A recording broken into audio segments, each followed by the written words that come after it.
Hola, bienvenidos a la Escuela Aztlán de Psicología, Filosofía y Astrología. Hoy el despertar de la mente, en esta serie acerca del proceso que Jung llamara de individuación, que en la antigüedad se conocía como la iniciación. Vamos conociendo y recorriendo las diferentes etapas que atravesamos los seres humanos en la toma de conciencia en la escuela de la vida, haciendo este recorrido a través de la herramienta del tarot, quienes los antiguos en 22 etapas, 22 procesos, estructuraron todos los aprendizajes que atravesamos en la vida. Hoy entramos en la cuarta etapa, conocida como la carta del emperador, y vamos a ir adentrándonos a medida que avanzamos en procesos que se van tornando cada vez más complejos, que nos van llevando a una etapa de maduración psicológica, y esto va a ir empezando un poco con este arcano que vamos a empezar a mostrarte ahora. Estamos haciendo este recorrido con el mazo del tarot de Marsella. Hay muchos mazos de tarot, este es el más clásico, el más conocido. Sin embargo, más allá de si cambia la imagen o no, el significado, el arquetipo, el símbolo profundo se mantiene.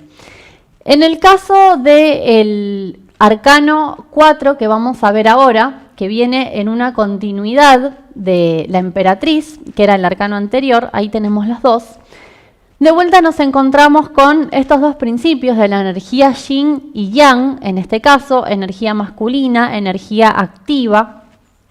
Y en relación al arcano anterior, donde habíamos visto que era esta energía de esplendor, de abundancia, de crecimiento, de expansión, sería el ejemplo en la naturaleza, donde si las hierbas, los árboles, las flores crecen en una forma desordenada o sin un límite, eso se puede volver caótico también. El jardín, el bello jardín de la emperatriz se puede convertir en una selva frondosa. Entonces acá es donde aparece el principio del número 4, es el emperador, es el que viene a poner orden. Vamos a ver cómo se da este proceso, que en general, algo muy importante tener en cuenta en el tarot es que no hay arcanos buenos o malos, no hay arcanos mejores o peores, pero sí hay arcanos, procesos de la mente, procesos de nuestra psicología, que nos pueden gustar más, que nos pueden parecer más fáciles de atravesar y otros a veces más dificultosos. Y hay aspectos a veces de esta carta que no concuerda tanto con lo que culturalmente estamos acostumbrados a tomar como positivo. Pero vamos a indagar en esto más profundamente basándonos en el arquetipo, más allá de la experiencia puntual por la que vos quizás consultes y te salga este arcano. Vamos a ver cuál es su energía de base. Nos encontramos con el emperador en un momento entonces en el que el número 4 nos viene a hablar de todos los procesos de orden, de todas las estructuras, y hasta este momento veníamos viendo en los primeros arcanos, desde el loco, el mago, la papisa, la emperatriz, con aspectos que tienen que ver con la naturaleza más inconsciente. Esto lo retratará obviamente muy bien Carl Gustav Jung en su método de psicología, donde no es que inventa un método nuevo, sino que reestructura los conocimientos de la antigüedad, mostrándonos que hay una naturaleza de lo inconsciente profunda que existe en todos nosotros, de la que hoy en día, fundamentalmente en esta época moderna, estamos más bien desconectados.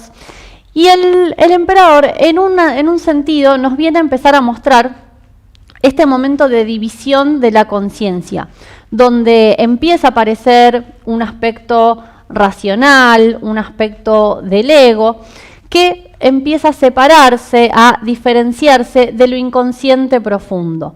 Esto como símbolo aparece representado en la figura de un emperador que hace, es el que reina, es el que dirige, el que da órdenes, y esas órdenes se cumplen. Nos viene a traer una idea de qué, de civilización. En la antigüedad la idea del emperador era el que venía a ordenar, por ejemplo, diferentes culturas, que hablaban diferentes idiomas, que estaban en diferentes territorios, y todo eso se ordenaba en torno a un principio rector.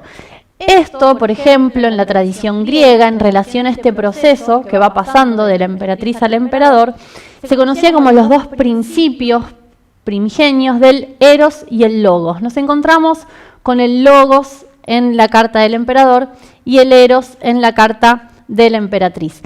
Es este momento, y vamos a hablar un poco de estas cartas juntas porque se combinan entre sí, ¿no? Digamos, forman una unidad, no es que son dos cosas separadas, sino incluso en la imagen, si las vemos primero la carta 3 y luego la carta 4, parecen, como ves acá, una única imagen, un mismo cuadro, ¿no? Donde la emperatriz mira al emperador y el emperador a la emperatriz, ¿no? Entonces, ¿qué es este traspaso, ¿no? de la conciencia que realizamos en este proceso?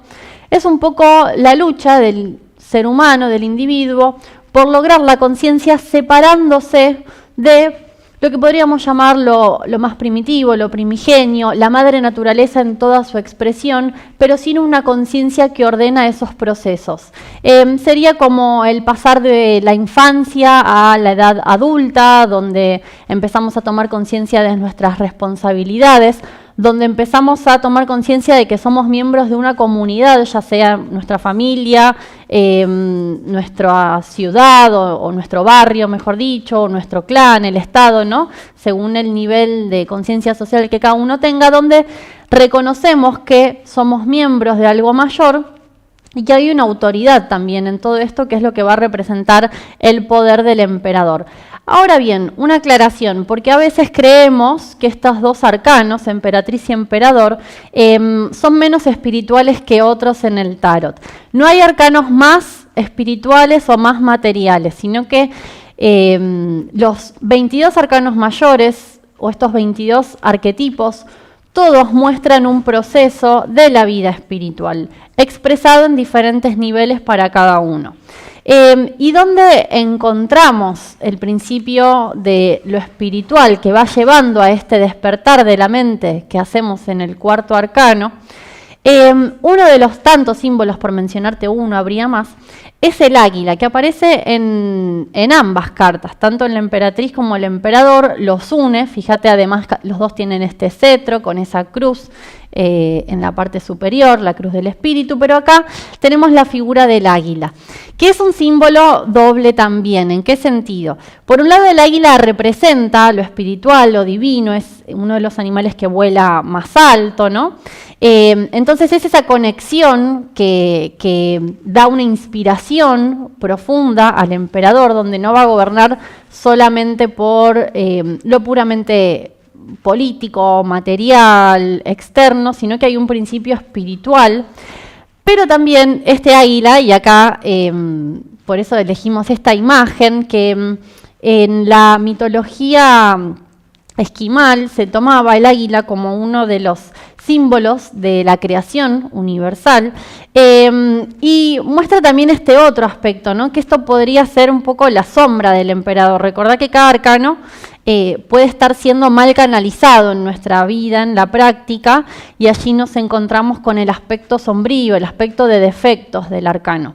El águila también puede ser cruel, puede ser rapaz. Esta imagen lo demuestra. Entonces ahí nos encontramos con el peligro de ocupar un lugar de poder, ocupar un lugar de autoridad, donde eso que es una inspiración propia de lo divino pasa a quedar como patrimonio del ego. Si se realiza o se usa ese poder desde un plano egoísta, aparece este peligro de la crueldad, del autoritarismo, del despotismo.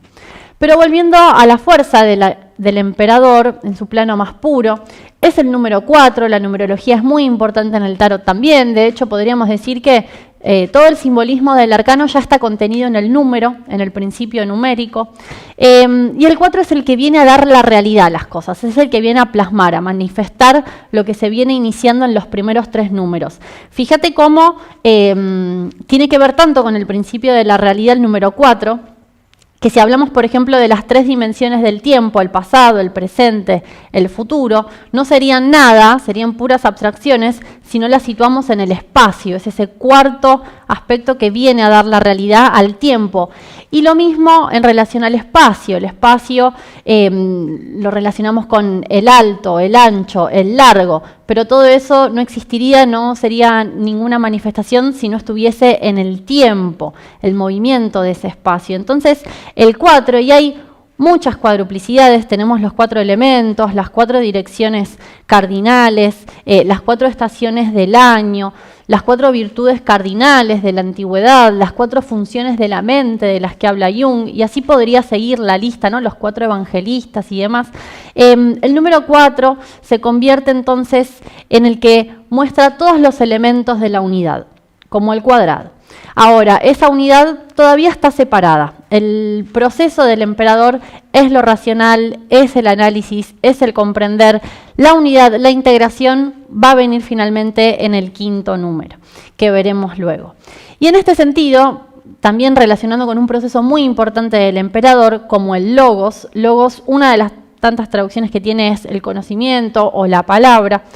Estamos entonces teniendo este despertar de la mente, que es la mente racional, es la mente que va a buscar el pensamiento como forma de expresión, como forma de organizar la realidad que se puede presentar aparentemente de forma caótica. Abandonamos ese mundo de la emperatriz, de lo no verbal, de la expresión, que puede ser a través del arte, a través de la intuición. Y en el emperador es donde ordenamos el mundo, lo clasificamos, entendemos los procesos, abstraemos lo que está sucediendo para relacionarnos de una forma más objetiva con la realidad. Fíjate que en las enseñanzas antiguas, en los textos antiguos, era muy importante la palabra.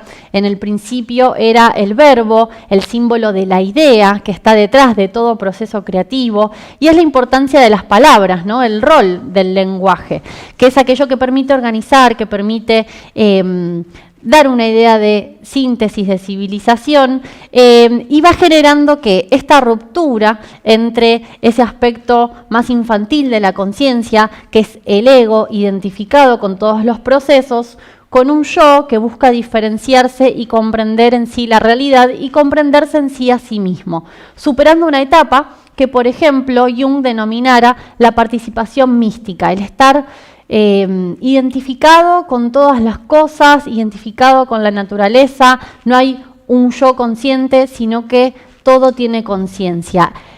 Separamos para luego volver a unir. Este es el proceso de toma de conciencia a lo largo de todo este recorrido que iremos viendo.